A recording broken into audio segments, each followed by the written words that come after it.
자, 역대하 10장입니다. 역대하 10장 성경을 펴시고 필기할 수 있는 볼펜을 준비하시고요. 노트를 준비하셔도 좋고 성경에 또 여백 성경을 사용하시면 더 좋습니다. 자, 오늘은 10장 르호보암에 대해서 들어가겠습니다. 사울을 이어서 다윗이 나오고 다윗을 이어서 솔로몬이 나오고 솔로몬을 이어서 이제 르호보암이 나오게 됩니다. 르호보암. 그런데 이 르호보암은 솔로몬의 아들이지요. 솔로몬의 아들인데 르호보암에게 들어가기 전에 지금 이제 요 성경의 나열상 나오지 않은 부분을 제가 조금 설명을 하고 들어가겠습니다. 솔로몬이 그 성전 건축과 더불어서 왕실, 왕궁을 지을 때 그때의 총 감독이 누구였냐면 그게 여로보암입니다. 여로보암인데 이 여로보암에게 이스라엘의 북쪽이죠. 그러니까 북쪽의 어떤 그 사람들이 여로보암을 많이 신뢰하고 따르는 거예요. 솔로몬이 지켜봤을 때 이거는 상당히 위험하구나. 이스라엘의 민심이 여로보암에게 많이 넘어왔구나. 이렇게 판단을 하고 여로보암을 죽이려고 합니다. 근데 여로보암이 그 사실을 알아채고는 재빨리 어디로 도망치냐면 애굽으로 도망쳐서 망명을 하게 됩니다. 그때의 애굽의 왕이 시삭이라고 하는 왕인데 이 이집트의 왕이 여로보암을 받아들입니다. 그때 시삭과 솔로몬과의 관계는 시삭도 사실 역사적으로 보면은 이집트 22대 왕조를 세운 사람이잖아요. 그러니까 꽤 야망이 있었던 사람인데 이 야망을 솔로몬을 깨고 만약에 영토를 확장한다고 하면 솔로몬과의 어떤 그런 동맹 관계를 깨고 이스라엘을 쳐버려야 되는데 그러기에는 솔로몬의 힘이 너무 막강했습니다. 그래서 애굽 왕이었지만은 그냥 내버려 둡니다. 그런데 이스라엘의 민심을 많이 얻고 있는 이제 뭐 당시에 이집트나 뭐 이스라엘도 마찬가지였겠지만은 스파이가 어느 나라이든 다 들어가 있습니다. 그래서 스파이의 어떤 게 최근에 생긴 게 아니고 이미 고대 사회부터 어느 지역을 다 이웃 나라들을 다 파악하기 위해서 스파이들이 이미 다 오래전에 있었다는 것을 우리가 좀 알고 있어야 됩니다. 근데 북쪽에 민심이 이제 많이 얻게 되었다고 하는 이 여로보암을 시삭이 받아줍니다. 받아주고 나서 그러면 이제 어떻게 보면 솔로몬과 관계가 좀 껄끄러울 거 아닙니까? 그런데 그게 뭐 비밀리에 했는지 겉으로 드러내놓고 했는지는 모르겠어요. 아마도 비밀리에 했기 때문에 비밀리에 했다고 뭐 그거 지켜지기가 쉽지는 않겠습니다만은 어쩔 수 없는 것이죠. 솔로몬도 어쩔 수 없는 것이고 또 망명자의 신분으로 도망쳐 있으니까 뭐 무슨 일이 있겠냐 뭐 이렇게 생각했을 수도 있습니다. 이제 망명 생활을 하고 있다 보니까 솔로몬이 죽었다는 얘기가 들리는 거예요. 솔로몬이 죽었다. 솔로몬이 죽었다는 얘기를 듣고 여로보암이 시삭을 찾아갑니다. 찾아가서 나를 이렇게 망명시켜줘서 너무 감사하다. 하지만 솔로몬이 죽었다. 나는 내 고향으로 가고 싶다. 나를 좀 보내달라. 그랬더니 시삭이 야 뭐가 부족해서 그 땅을 가려고 그러냐. 그냥 나랑 같이 있자. 그랬더니 아닙니다. 나 가야 됩니다. 나를 보내주시오. 그래가지고 보내줍니다. 그때 이제 어떤 그 계약이 있었던 것 같습니다. 그게 이제 나중에 보면 좀 나오겠습니다만은 그리고 올라가요. 그리고서 북쪽 지파로 북쪽 자기 고향 쪽으로 올라가가지고 자기의 고향에서 그 장로들을 소집합니다. 그리고서 이쪽 이제 예루살렘에서 어떤 일이 벌어집니까? 르호보암이 이제는 왕위를 받기 위해서 남북의 어떤 중간지대인 세겜으로 가서 거기서 북쪽의 사람들과 남쪽의 사람들이 이제 모이게 됩니다. 모여서 왕으로 이제 추대를 하려고 하는데 추대하기 전에 북쪽의 이제 그 사람들이 여로보암을 중심으로 해가지고 세금 문제를 걸고 나옵니다. 우리가 이렇게 세금을 많이 냈는데 당신의 아버지 이제 솔로몬은 전체적으로 골고루 이 발전을 시키지 않고 예루살렘, 특히 예루살렘을 벗어나면 유대의 집중적인 발전을 시켰다는 것을 당신도 알 겁니다. 북쪽 사람들은 죽으라고 노동만 했습니다. 많은 세금도 냈습니다. 북쪽 지파에 별로 나아진 게 없습니다. 당신이 이제 왕이 되려 한다면 우리에게 세금을 줄여주시오. 이렇게 이제 얘기를 한 거예요. 그걸 갖다가 르호보암이 이제는 3일의 여유로 달라. 그래가지고 아버지 솔로몬과 함께 치세를 펼쳤던 그런 장로들을 불러다가 설명을 듣고 그다음에 자기와 함께 자라난 사람들을 불러다가 이야기를 듣지요. 그랬더니 이제 연장자들 나이 많은 사람들은 그들의 말이 맞습니다. 나라를 통치하려면 백성들의 마음을 얻어야 되는데 당신이 그들의 말을 받아주시오. 그리고 세금을 좀 감면해 주시오. 어른들은 그렇게 얘기했고, 자기와 함께 자라난 이제 어떤 궁 안에 어떤 학교가 있을 거 아닙니까? 특별한 자식들이 다니는 거기에서 이제 함께 자라난 애들은 그거는 당신을 지금 만만하게 보고 지금 수작을 부리는 거요. 배야. 그러니 그들에게 내 새끼손가락이 내 아버지의 허리보다 굵다 막 이렇게 해가지고 우리 아버지 채찍으로 너희를 쳤지만 정치를 했지만 나는 전갈채찍으로 할 거다. 더 강력하게 할 거다. 이렇게 밀어붙이십시오. 그래야 그들에게 끌려다니지 않을 수가 있습니다.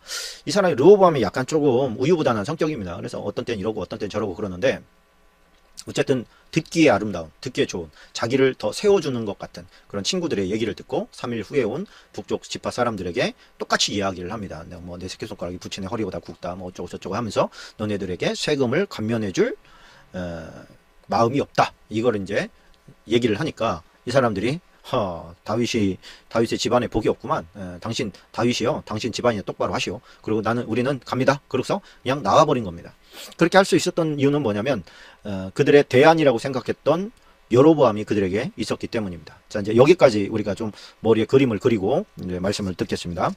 10장 1절에 보니까 르호보암이 세겜으로 갔으니 이는 온 이스라엘이 그를 왕으로 삼고자 하여 세겜에 이르렀습니다. 그러니까 남과 북이 이제 솔로몬 다윗의 후예라는 이유 때문에 이제는 그 르호보암을 온 이스라엘이 왕으로 삼고자 했습니다. 이때까지만 해도 당연히 이 사람이 왕이 돼야지 그런 생각을 이제 하고 사람들 모였던 것이죠. 그러나 이제 그 어떤 세부적으로 들어가서는 마음이 갈라지게 되는 것이죠.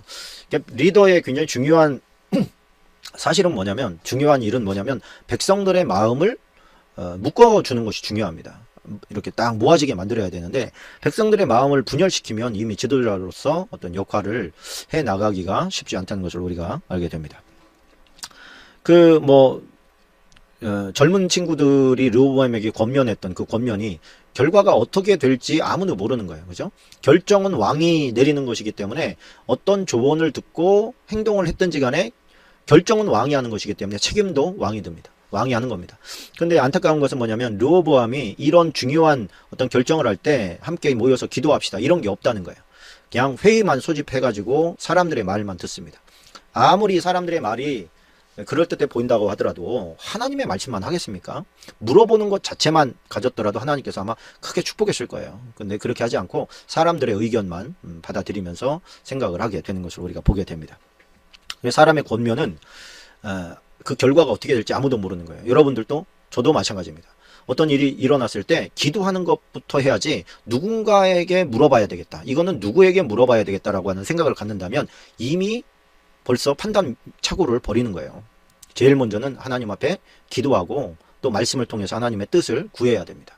그러니까 말씀을 많이 아는 사람들한테 지혜를 구하면 유익이 더 많습니다. 주변에 하나님의 말씀 많이 보고 또 겸손한 사람에게 이렇게 조언을 구하는 게 좋지요. 사람에게 질문을 한다고 할지라도. 그러나 그보다 더 중요한 것은 사람에게 찾아가기 전에 하나님 앞에 먼저 기도하고 무릎을 꿇으라는 거예요. 그것이 어떤 확증으로 하나님께서 주시는 그런 확신이 올 때가 있습니다. 그때까지는 계속해서 기도를 해야 되는 것이죠. 그리고 사람이 교만을 떨면 언제든지 넘어질 수 있는 거예요. 언제든지. 그러나 겸손한 사람에게는 데미지가 늘 적습니다. 하나님 앞에서 겸손하게 그냥 이렇게 숙이고 있으면 대부분 하나님께서 책임져 주시는 경우가 많지요. 사람이 조금 좀 한다 해가지고 좀 교만을 떨게 되면 하나님께서는 조금 제가 볼 때 약간 뒤로 빠져 계시는 게 아닌가 그런 생각을 해봐요. 그러니까 우리가 좀 하나님 앞에서 겸손할 필요가 있겠다. 하나님 앞에서 교만을 떨지 말라. 물론 사람의 마음도 마찬가지입니다. 사람의 마음도. 그래서 또 하나 우리가 기억해야 될 건 뭐냐면 귀로 듣기에 좋은 말들은 판단력을 흐린다는 거예요. 사람은 누구나 칭찬을 좋아합니다. 누구나 자기를 좀 떠받드는 것 같은 사람의 말을 더 좋아합니다. 그러나 그게 진리는 아닙니다. 사람은요, 저 사람이 좋아하는 거에 대해서 잘 알고 있는 사람들이 많아요. 근데 그것이 옳은 결정도 아니고 또 그의 말이 진리도 아닙니다. 내 귀를 즐겁게 하는 사람을 따라갔다가는 큰 코 닥치기가 쉽습니다. 오히려 쓴소리를 꿀꺽 삼키는 것이 훨씬 더 자기에게 유익할 때가 많이 있다. 그래서 우리가 좀 알았으면 좋겠습니다. 자, 우리가 여기서 보면 이제 충신과 간신의 차이가 나옵니다. 충신은 뭐냐면 전체의 이익을 생각하는 거예요. 전체 이익을 생각하는 사람이 충신입니다. 전체 이익을 위해서 폐하, 왕이시라도 조금 예를 들어서 감정 조절을 좀 하십시오. 아니면 조금 베푸십시오. 뭐 이렇게 하는 게 그게 충신인 거죠. 간신은 그 사람의 비유를 맞추려고 그래요. 저 사람의 비유만 맞으면 저 사람과 나와는 관계가 좋아질 거야. 이렇게 하는 게 간신입니다. 그래서 그렇게 얘기하는 사람에게 이익이 별로 없다 할지라도 전체의 이익을 위해서 전체의 이익을 이야기하는 사람이 그 사람이 충신인 거예요. 그래서 뭐 예를 들어서 당신의 이익을 위해서라든지 장친의 이익을 먼저 생각하라 라고 얘기하는 것은 나중에 나랑 가까이 지내자 뭐 이런 거예요. 충신이 아닌 것이죠. 전체 이익을 생각하지 않는 것은. 자, 그래서 13절에 보면 포악한 말로 왕이 대답했다. 포악한 말로 싸납게 대답을 한 거죠. 왕이 포악한 말로 대답할세. 르호보암이 원로들의 가르침을 버리고 젊은 신하들의 가르침을 따라 그들에게 말하여 이르되 내 아버지는 너희의 몽혈을 무겁게 하였으나 나는 더 무겁게 할지라. 내 아버지는 가죽책직으로 너를 치셨으나 나는 정갈책직으로 치리라. 아니에요. 어떻게 왕이긴 하지만 이게 겁을 상실한 것이죠. 지금 어떤 분위기 파악을 전혀 하지 못하고 있었던 그런 사람이 왕이 됐다고 보여집니다. 이 사람이 왕이 안 됐으면 얼마나 좋았겠습니까? 많은 이것도 또 하나님의 어떤 섭리라고 보여집니다. 그래서 이렇게 싸납게 얘기하는 것은요, 지렁이도 꿈틀하게 만드는 거예요. 이게 밟는 거거든요. 그렇게 해서는 좋은 열매가 나올 수가 없는데 아무래도 이 왕자 수업을 제대로 못 받았다고 보여집니다.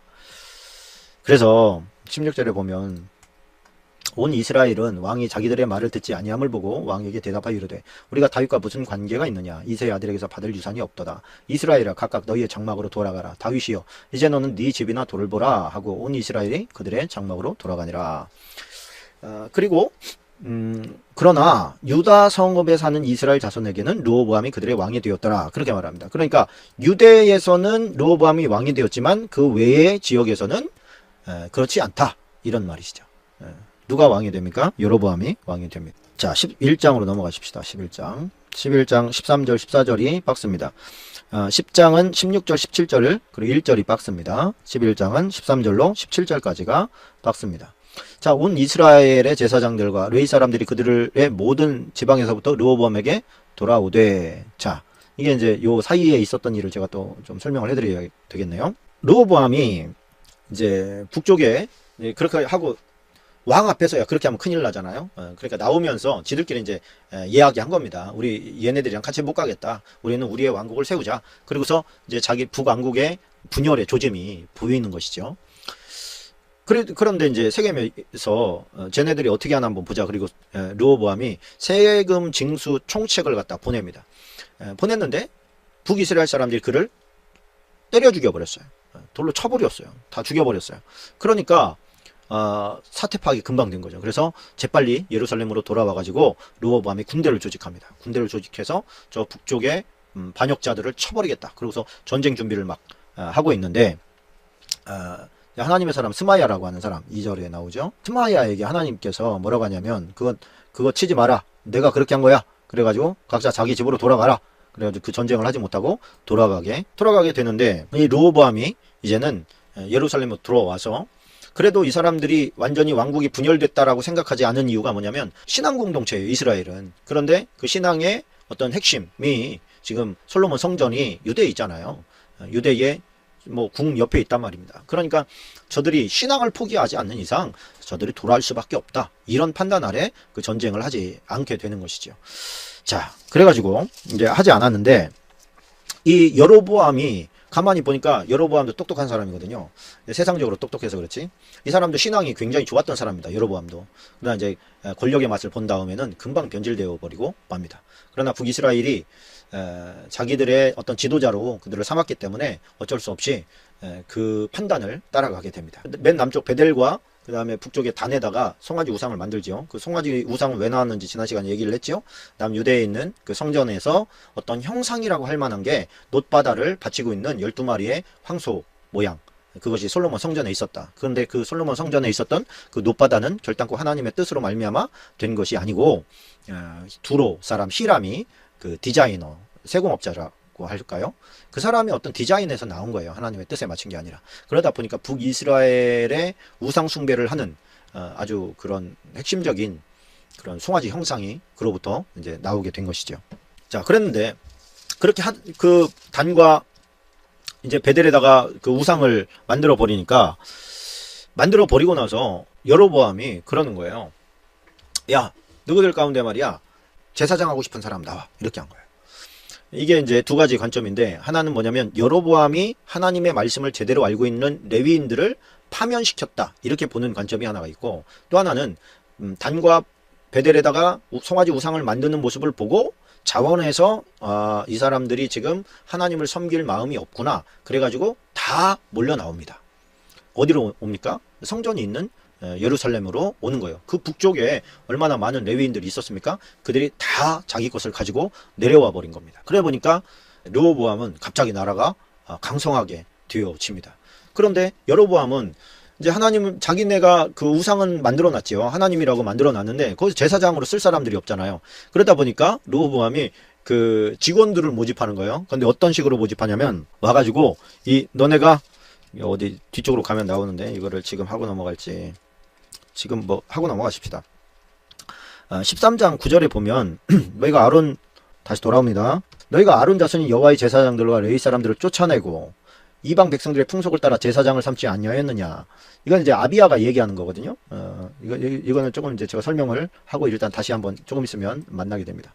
누구를 막론하고 어린 수송아지 한 마리와 순양 7마리를 끌고 와서 장립을 받고자 하는 자마다 허무한 신들의 제사장이 될 수 있도다. 자, 이게 누가 저기냐면 여로보암이 제사장을 이렇게 뽑았다는 얘기예요. 제사장을 해야 되는데, 제사장은 정해져 있잖아요. 아론의 자손들이 해야 되는데, 아론의 자손들이 전부 다 남쪽으로 내려와 버렸잖아요. 그러니까 북쪽은 우상은 만들어 놨는데, 하나님의 신상이라고 송아지 우상을 만들어 놓긴 했는데, 거기서 예배할 제사장이 없는 거예요. 그러니까 제사장을 뽑아요. 어떻게 뽑냐면, 어린 수송아지 한 마리하고 순양 7마리를 가지고 와서 나 제사장 장립을 받고 싶소. 그러면 그래, 네가 지금부터는 제사장이야, 이렇게 했다는 거예요. 여기서 이제 우리가 다시 11장으로 넘어오면, 이게 레위인들은 자기들의 삶의 기반이 북쪽에 있음에도 불구하고 그걸 다 포기하고 유대 성전으로 떠나온 것은 이 다윗 언약을, 또 하나님의 약속의 말씀, 또 성전 중심의 삶, 이것이 막히느니 우리의 삶의 기반을 포기하겠다, 이렇게 나간 겁니다. 그래서 유대로 다 내려와 버린 거예요. 그들의 삶의 기반을 포기하고 내려올 정도 되면 그들의 신앙의 모습이 굉장히 견고했다, 이렇게 볼 수가 있지요. 왜 그러냐면 솔로몬이 성전을 세울 때 온 이스라엘의 힘이 완전히 거기에 몰입됐었습니다. 그 역할을 누가 있겠어요? 이 사방에 퍼져 있는 이 레위인들이 그 역할을 감당했단 말입니다. 그리고 거기에 대한, 하나님을 섬기는 거에 대한 자부심이 엄청났었는데, 지금 이상한 짓을 하고 있다는 것을 레위인들은 다 아는 거예요. 근데 하나님의 말씀에 지식이 없던 사람들은 이게 미련한 짓인지 어리석은 일인지 잘못된 일인지 범죄하는 것인지 전혀 모르는 거예요. 왜? 기준이 되는 말씀이 없기 때문에. 그러니까 말씀을 제대로 가지고 있던 사람들은 그 자리를 떠나서 성전으로 돌아와 버린 것입니다. 자, 12장으로 넘어갑니다. 12장. 자, 르호보암이, 자, 12장 1절 보니까 르호보암이 나라가 견고하고 세력이 강해짐에 그가 여호와의 율법을 버리니 온 이스라엘이 본받은지라, 그렇게 되어 있습니다. 아까 얘기했죠? 르호보암은 기도의 사람이 아니에요. 그렇다고 신앙이 아주 돈독했던 사람도 아닙니다. 그런데 북쪽에 있던 그 레위인들의 자원이 이제 남쪽으로 내려오다 보니까 그들로 말미암아서 유대가 강력하게 됩니다. 그 강력하게 되는 데까지가 한 3년 정도 걸렸는데, 그 3년 정도 지나고 나니까 르호보암이 교만해지기 시작한 겁니다. 변질된 것이죠. 그래서 여호와의 율법을 버리고 이제는 우상숭배에 빠져버리게 됩니다. 그 스스로가 하나님의 말씀을 버리고 우상숭배에 빠져버리게 되니까 하나님께서 애굽 왕 시삭을 갖다가 유대로 보냅니다. 그러면서 해주신 말씀이 5절입니다. 5절을 여러분들이 좀 박스 처리를 해놓으면 좋겠습니다. 그때에 유다 백성들이 시삭의 일로 예루살렘에 모였는지라 선지자 스마야가 르호보암과 방백들에게 나와 이르되, 여호와께서 이같이 말씀하시기를 너희가 나를 버렸으므로, 하나님의 말씀을 버리고 율법을 버리고 우상숭배에 빠진 것을 갖다가 하나님께서 어떻게 받아들이셨냐? 너희가 나를 버렸다. 그리고 그것은 사실인 것이죠. 그래서 나도 너희를 버려서 시삭의 손에 넘겼노라, 이렇게 말씀하시는 거예요. 그러니까 애굽 왕 시삭이 치러 올라왔는데, 애굽 왕은 아까 누구를 받아줬던 사람이에요? 여로보암을 받아줬던 사람이잖아요. 망명을 허락하고 궁에서 살게 했거든요. 그러니까 얼마나 친밀함을 유지했겠습니까? 근데 이제 솔로몬이 죽었다는 얘기를 듣고 북쪽으로 보낸단 말이에요. 그러니까 북쪽에서는 북쪽에 여로보암이 있고 맨 밑에 시삭이 있어요. 둘 다는 절친이에요. 그 가운데 유대가 끼어 있어요. 그러니까 아마도 모종의 어떤 계약 혹은 어떤 음모가 있었던 것이 아닌가, 그런 생각을 해보게 되는 것이죠. 그래서 르호보암 때에 시삭이 올라와서 그가 교만하고 변질된 이유가 뭐냐면 재물이 많았기 때문입니다. 갑자기 막 하나님을 섬기는 잘 섬겼던 그 레위인들이 예루살렘에 쫙 집약되니까 예루살렘이 막 폭발적으로 성장하기 시작했어요. 경제나 뭐 모든 면에서. 그러다 보니까 그것이 하나님께 영광을 돌리는 이런 어떤 모습으로 나아간 게 아니라 자기가 잘한 걸로 착각을 한 거예요. 이게 교만의 이제 표본이죠. 우매한 자의 표상이기도 하고, 하나님께서 복을 줘서 잘 됐는데 자기가 잘나서 그런 줄로 아는 그 착각에 빠질 때 멸망케 되는 것이죠. 그래서 구절에 보니까 하나님께서 그의 힘의 근원이라고 생각했던 것을 싹 시삭을 보고 통해서 가져가게 하십니다. 여호와의 전 보물과 왕궁의 보물을 모두 빼앗고, 이게 얼마나 가슴 아픈 일이에요. 자기가 믿고 신뢰하던 그 많은 재산들이 전부 다 한순간에 시삭에게 다 뺏겨버렸어요. 솔로몬이 만든 금방패도 빼앗겼어요. 금을 대신에 노수로 방패를 만들었대요. 참 불쌍해진 것이죠. 가여워진 것이죠. 그렇게 이제 그 다 빼앗아 갈 때에 그가 다 뺏기고 나서 이런 후회를 합니다. 아, 내가 교만했구나. 그래, 내가 교만해서 이런 꼴을 당하는 것은 당연한 거야. 하나님은 모르시지. 자, 이렇게 이제 고백을 합니다. 그 고백을 또 하나님 받으셔서 완전히 꽉 뭐라 그럴까요? 이제 다 멸망시키지는 않게 하십니다. 이 이스라엘 방백들과 왕이 스스로 겸비하여 이르되 여호와는 의로우시도다. 그래서 시삭이 와서 다 빼앗아 가지만 그래도 다 멸하지 아니하셨더라. 이게 이제 하나님 앞에서 우리가 회개할 때 하나님께서는 뿌리를 뽑아 버리시는 게 아니라 그래도 나무는 쳐버릴 수 있지만 그래도 살아날 수 있는 어떤 최후의 어떤 그 보루는 좀 남겨두신다는 것이죠. 그렇게 참 나라의 힘을 많이 상실하게 되는 이유에 대해서 14절 이렇게 말합니다. 박스입니다. 르호보암이 악을 행하였으니 이는 그가 여호와를 구하는 마음을 굳게 하지 아니함이었더라. 여호와를 구하는 마음을 굳게 하지 아니한 것이 그의 파탄의 이유다. 그렇다면 우리 거꾸로 하면 됩니다. 여호와를 구하는 마음을 굳세게 해야 되겠다. 할렐루야. 굳건하게 해야 되겠다. 그러면 어떻게 됩니까? 하나님께서 우리를, 저와 여러분을 강력하게 하실 줄로 믿습니다. 자, 13장으로 넘어가십시다. 여로보암 18째 해에 아비야가 유다의 왕이 되고, 그러니까 여로보암은 북이스라엘의 왕이죠. 북이스라엘 왕이 18째 해 동안 하는 여로보암 때에 아비야가 남쪽에서 왕이 되었다. 누구를 대신해서? 르호보암을 대신해서 이제 왕이 된 거예요. 아버지가 이제 돌아가신 것이죠. 그때 이제 그 아비야가 북이스라엘과 전쟁할 마음을 갖습니다. 전쟁을 하는데 군사를 딱 모아보니까 13장 3절에 보니까요. 아비야는 싸움에 용감한 군사 40만이 징집이 됐습니다. 그리고 북쪽은 여로보암은 큰 용사 80만. 그러니까 40만 대 80만인 거예요. 두 배죠. 두 진영에서 전쟁이 붙는데 보니까 아비야가요 굉장히 똑똑한 사람이에요. 아비야가 그 전쟁터에서 북쪽 그 군사들에게 이렇게 선포합니다. 이렇게 한번 보십시다.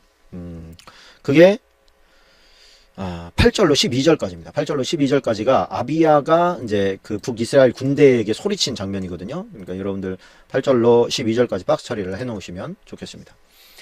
너희가 여호와의 나라를 대적하려고 한다. 너희는 큰 무리다. 또 여로보암이 너희를 위하여 만든 신이 너희와 함께 있다. 그 금송아지들 말하는 것이죠. 그러나 하나님께서 약속하셨던 그 제사장들, 레위 사람들은 니네가 쫓아냈다. 그러니까 쫓아냈네요. 그죠? 이방 백성들의 풍속을 따라 제사장을 삼지 아니하였느냐. 누구를 막론하고 어린 숭아지 한 마리와 수양 7마리를 끌고 와서 장립을 받고자 하는 자마다 허무한 신들의 제사장이 될 수 있다. 이거 아까 이제 나눴던 말씀입니다. 그러면서 너네가 이렇게 하는 게 맞는 일이냐? 그 아비야가 이제 북쪽에도 이제 아비야가 나오거든요. 거의 동시대거든요. 그러니까 좀 차이를 이렇게 뭐랄까 서로 헷갈리지 않게 하려고 남 유대의 왕을 아비야인데 아비얌이라고 이렇게 이제 약간 다르게 부릅니다. 그러니까 이제 아비야라고 하십니다. 아비야가 이런 역사적 근거를 가지고 그들에게 이야기합니다. 그랬더니 그들은 여로보암은요 그 전술에 아주 능한 사람이에요. 이집트의 전술을 배워온 사람입니다. 그래서 그렇게 이야기하고 있는 아비야의 군대를 앞뒤로 다 가가지고요 포위합니다.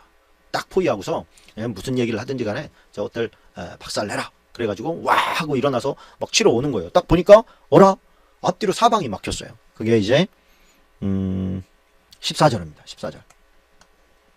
14절에 보니까 유다 사람이 뒤를 돌아보고 자기 앞 뒤에 적병으로 말미암아 여호와께 부르짖고 제사장들은 나팔을 부니라. 그러니까 이 사람들은 지금 뭐 한 거예요? 기도한 거예요. 기도.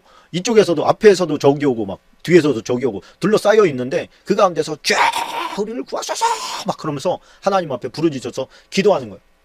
제사장은 막 나팔을 불고. 그랬더니 하나님께서 어떻게 합니까? 15절에 보니까 유다 사람이 소리 지르매. 소리가 뭐겠어요 이게?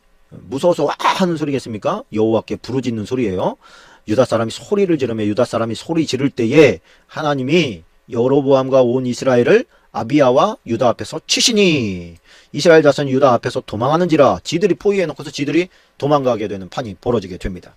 그러니까 여로보암은 전술에 능한 자이긴 했지만 하나님께 부르짖는 군대를 이길 수는 없었어요. 왜냐하면 그 전쟁은 하나님께 달려있지 않습니까? 그러니까 하나님께 승리를 주시니까 아무리 전술에 능한 자라고 할지라도 이길 수가 없었던 것이죠. 그래서요. 2배였지 않습니까? 유대는 40만, 북이스라엘은 80만. 근데 이 전쟁에서 몇 명이 죽느냐? 50만 명이 죽어요. 생각을 해보세요. 50만 명이 죽어. 17절에 보니까 아비와 그의 백성이 크게 무찌른 이스라엘 택한 백성들이 병사들의 죽임을 당하고 엎드러진 자들이 50만 명이었더라. 자, 이스라엘이 승리할 수 있는 비결이 뭐래요? 이때 이스라엘 자손이 항복하고 유다 자손이 이겼으니 이는 그들의 조상들의 하나님 여호와를 의지하였기 때문이다. 비결을 그렇게 말하고 있는 거예요. 전쟁이 이곳저곳에서 포위당했으면 어떻게 해야 됩니까? 막 조금이라도 정신 차리고 막 대적을 할 생각을 해야 되잖아요. 거기서 무슨 기도를 하고 있어요. 거기서 한 여호와께 부르짖으면 어떻게 한다는 거예요. 근데 이 사람들은 여호와의 이름을 의지하고 나온 사람들이에요. 간절히 부르짖으면서 전쟁하면서 부르짖으니까 하나님께서 승리를 주십니다. 두 손 놓고 부르짖기만 한 게 아니라 같이 싸우면서 부르짖는 거예요. 우리가 어떤 삶의 현장 가운데서 전쟁을 할 때에 우리의 힘으로 부족한 거 하나님 앞에 고백하면서 열심히 살아가야 되는 거예요. 모세가 두 손 들고 누굽니까? 그 아론과 훌이 팔을 들어주잖아요. 손만 들고 있다 그래서 싸우는 전쟁에서 이긴 게 아니에요. 밑에서는 피 터지게 싸우고 있었던 거예요. 기도와 현장에서의 최선이 만나니까 그 안에서 하나님의 영광이 드러나면서 승리가 찾아왔던 것입니다. 그래서 그 전쟁에서 승리하면서 이제 더 이상 그 여로보암은 힘을 내지 못하고 20절에 보니까 뭐라고 합니까? 아비야 때 여로보암이 다시 강성하지 못하고 여호와의 치심을 입어 죽었다. 그렇게 되어 있습니다. 그러니까 우리가 생각할 때에 80만 중에 50만이 죽었어요. 뭐 유대도 좀 죽긴 했겠죠. 그러면 이 전쟁에 지금 뭐라 그럴까요? 그 승기가 지금 딱 왔잖아요. 그러면 딱 치고 올라가가지고 그냥 통일 이스라엘을 만들어 버렸어야 되는데 아비야가 또 거기까지는 생각이 미치지 못했던 것 같습니다.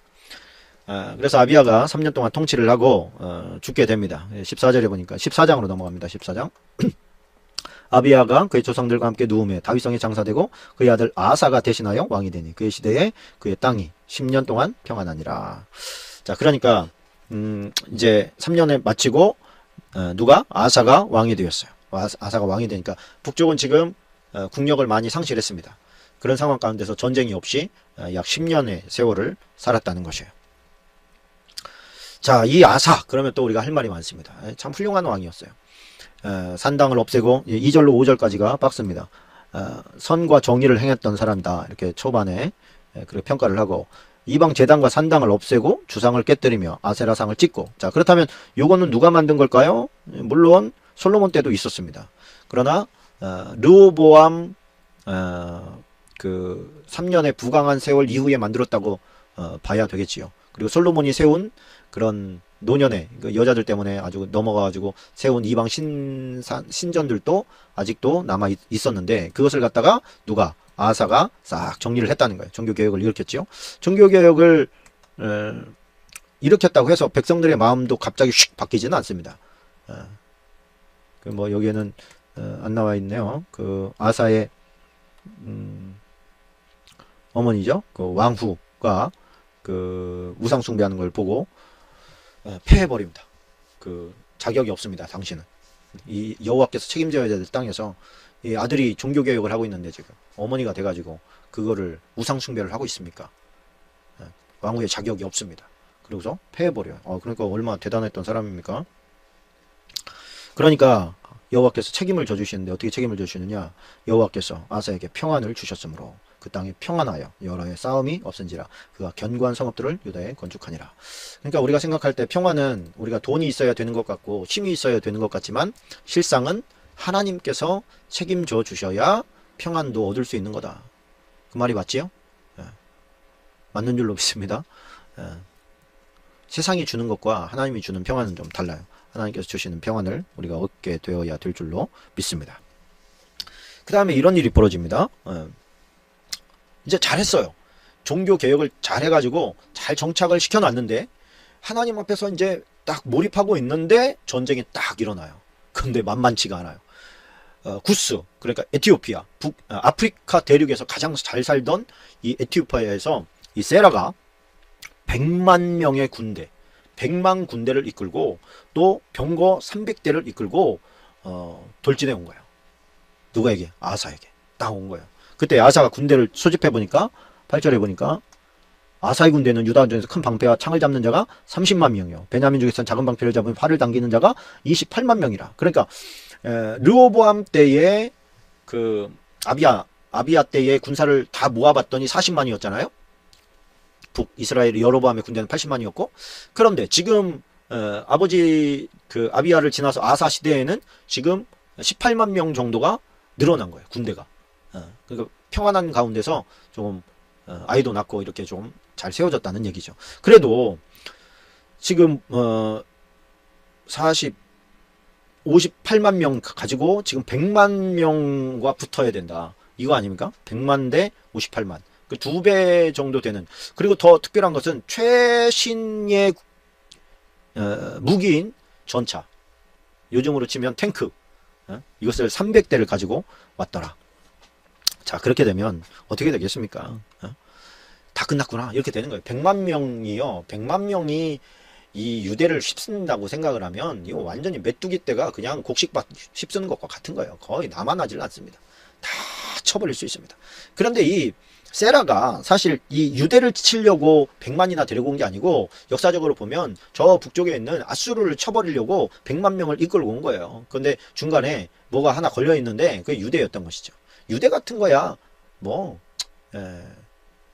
쉽지 이렇게 생각할 수 있죠. 왜 그러냐면 전쟁을 준비한 사람과 평화시에 농사 짓고 있다가 전쟁에 나온 사람과 이게 격차가 얼마나 크게 나겠습니까? 요즘으로 치면 특공대까지는 아니라도 제대로 훈련받고 준비된 군인들과 그냥 일반 농사 짓다가 온 농부 아저씨들하고 전쟁이 붙으면 당연히 누가 이기겠어요. 근데 숫자도 많아. 2배 정도. 당연히 진다고 생각한 겁니다. 전술적으로는. 아사는 지금 전쟁을 해본 적이 없거든요. 두려운 마음이 들었죠. 그래서 아사가 취한 방법을 보십시오. 아사가 그의 하나님 여호와께 부르짖어 이르되. 아사는 뭐 하는 사람이었어요? 기도하는 사람이었어요. 따라서 합시다. 아사는 기도하는 사람이었다. 예. 아사는 기도하는 사람이었어요. 기도하는 사람의 특징은 뭐냐면 그 사람은 승리한다는 거예요. 할렐루야. 예. 기도하시기 바랍니다. 그냥 주장창 기도하십시오. 방언으로 기도하시고 우리말로 기도하시고 마음으로 기도하시고. 그의 하나님 여호와께 부르짖어 이르되. 이거 참 제가 자주 쓰는 기도 문구입니다. 여호와여 힘이 강한 자와 약한 자 사이에는 주밖에 도와줄 리가 없사오니 우리 하나님 여호와여 우리를 도우소서. 우리가 주를 의지하오며 주의 이름을 의탁하옵고 이 많은 무리를 치러 왔나이다. 여호와여 주는 우리 하나님이시오니 원하건대 사람이 주를 이기지 못하게 하옵소서. 할렐루야. 기가 막힌 기도 문장입니다.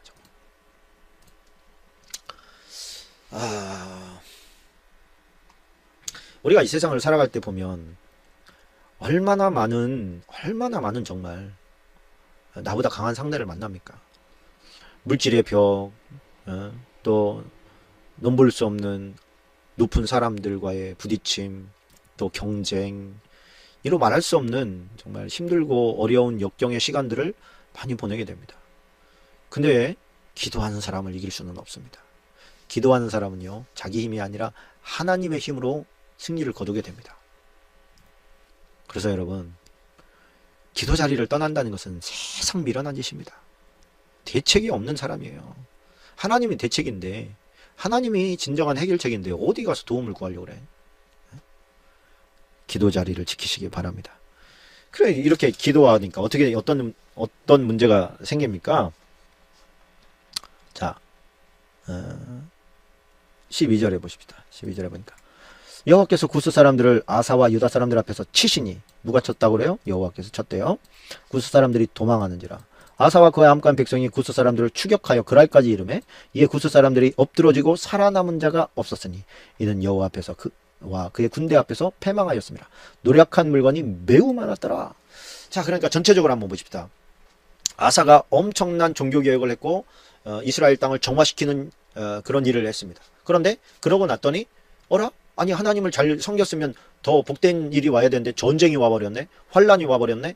여러분, 그때는 그것이 축복이에요. 내가 하나님을 잘 믿고 있는데 어려움이 왔다. 그러면 그걸로 말미암아 하나님께서 어떤 큰 것을 주시고 싶은 그런 어떤 포장된, 환란으로 포장된, 포장지가 환란인 큰 선물이 여러분에게 온 것입니다.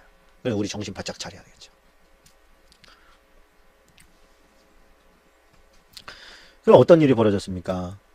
그 100만 명을 이겼대, 그런 소문이 나니까 막 주변 성읍들이 막 다 난리가 나고, 아니 저 유대가 그렇게 강력한 나라였냐, 저 엄청난, 저거 이집트도 별로 힘을 못 쓰는 저 에티오피아 저 구스인들 100만을 쳤단 말이냐, 막 그러면서 수많은 사람들이 그 유대를 공경하기 시작했고요. 또 엄청난 물건들, 또 짐승들, 낙타, 이런 것들이 막 다 가지고 예루살렘으로 왔다는 얘기예요.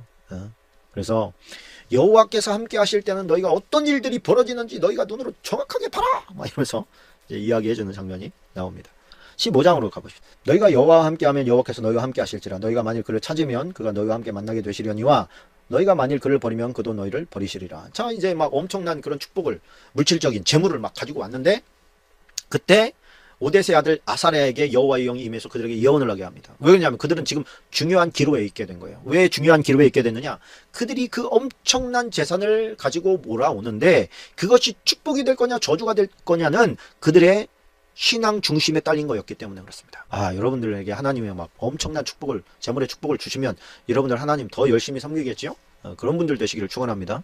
근데 대부분은 아쉽게도 그 많은 재물 때문에 멸망길로 가게 되는 일이 허다합니다.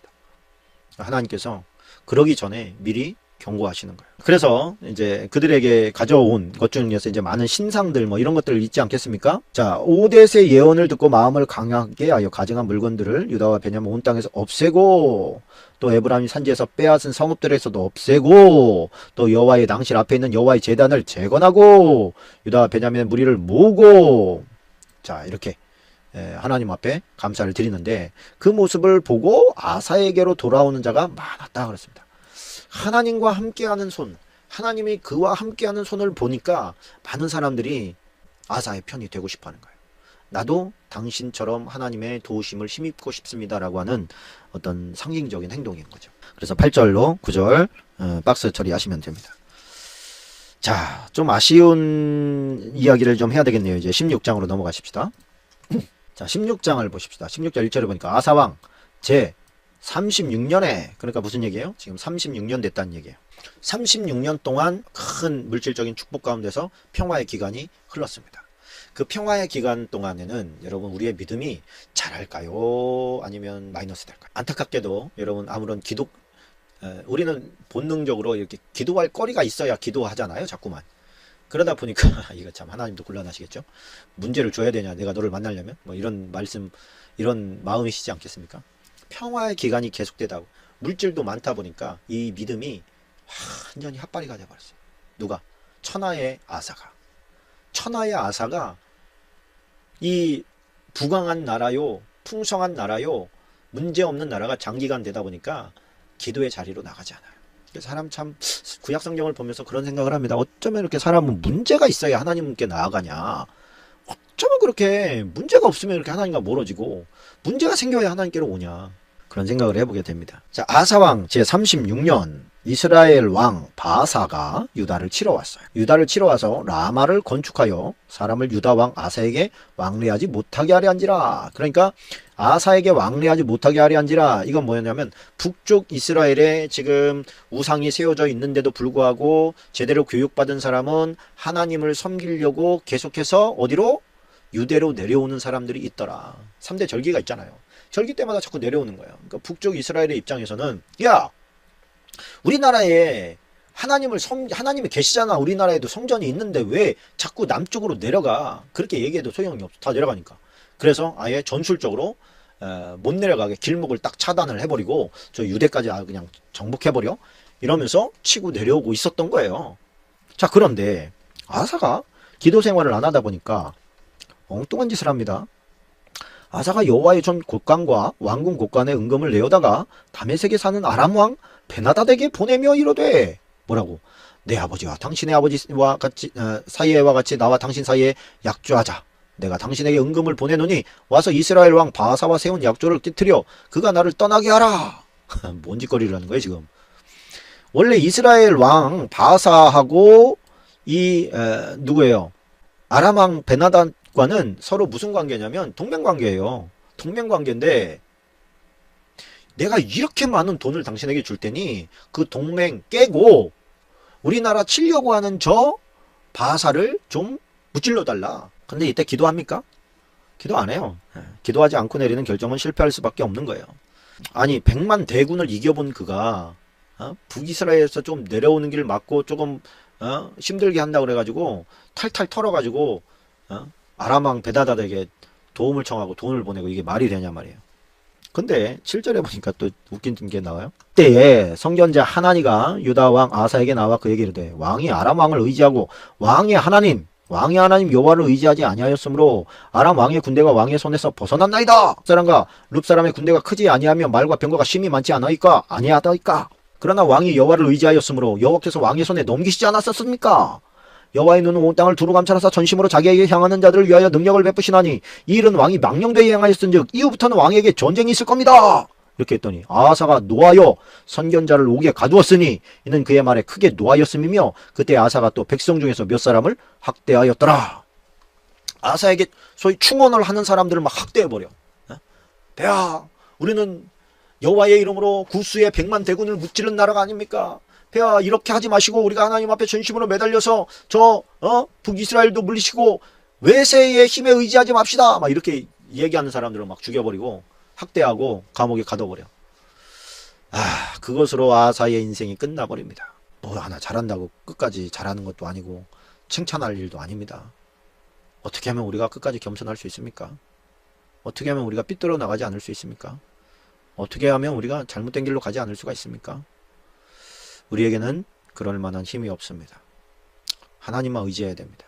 하나님만이 우리의 도움이 되십니다. 우리가 좀 끝까지 겸손하게 유지되기 위해서는 뭐가 제일 중요합니까? 기도가 가장 중요한 일인 줄로 믿습니다. 그 12절에 보면 좀 의미심장한 얘기가 나오네요. 12절에 보니까 아사가 왕이 된 지 39년에 그의 발에 병들어 매우 위독했으나 병이 있을 때 그가 여호와께 구하지 아니하고 의원들에게 구하였더라. 발에 병들어서 이제 죽은 사람이 되어버렸다는 얘기인데 이 얘기를 통해서 이제 주고 싶은 상징적인 내용이 있는 거예요. 뭐냐면 하나님과 멀어지면 사람을 의지할 수밖에 없게 된다라고 하는 것입니다. 기나긴 세월 동안에 하나님과 점점 멀어졌겠죠. 어느 날 획 돌아섰겠습니까? 점점 멀어짐에도 불구하고 별다른 일이 없었던 거예요. 그러다 보니까 그의 마음속에 있는 하나님을 의존하는 마음, 신뢰하는 마음 이런 것들도 점점 멀어져 간 것이죠. 그래서 결국은 그렇게 되는 것입니다. 만약에 발에 병이 들었으면 어떻게 해야 됩니까? 의사도 의사지만은 당연히 하나님께 와야죠. 와서 하나님 내가 이렇게 다리에 병이 들었으니 하나님 저를 좀 도와주십시오. 하나님 저를 좀 인도해 주십시오. 살려주십시오. 기도해야죠. 근데 끝까지 사람만 의지하고 의사만 의지하다가 그렇게 가게 됩니다. 좀 아쉽지요. 위대한 왕이 그렇게 죽는다는 것을 보면 좀 아쉬운 게 있습니다. 이 여호사밧도 우리가 좀 생각을 하고 싶은데요. 여호사밧은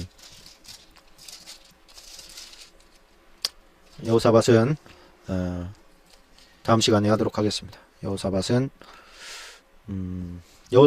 저희 17장 역대하 오늘 16장까지 했습니다. 자, 기도하고 마치겠습니다. 좋으신 아버지 감사합니다. 오늘 또 아버지의 말씀을 배웠습니다. 배운 대로 살게 도와주시고 오늘 무엇보다도 중요했던 기도의 자리를 떠나면 안 되겠구나. 또 잘 될 때는 더 기도해야 되겠구나 라고 하는 것을 잊지 않고 살아갈 수 있게 도와주옵소서. 오늘도 우리 아버지께서 함께해 주신 것 감사합니다. 방송을 듣는 자들마다 믿음의 장수들 다 될 수 있도록 축복해 주옵소서. 잘 되어도 못 되어도 변질되지 않는 믿음의 사람들로 세워 주옵소서. 늘 무시로 기도하며 하나님께 의탁하는 삶을 살아갈 수 있게 도와주옵소서. 예수님의 이름으로 기도하옵나이다. 아멘.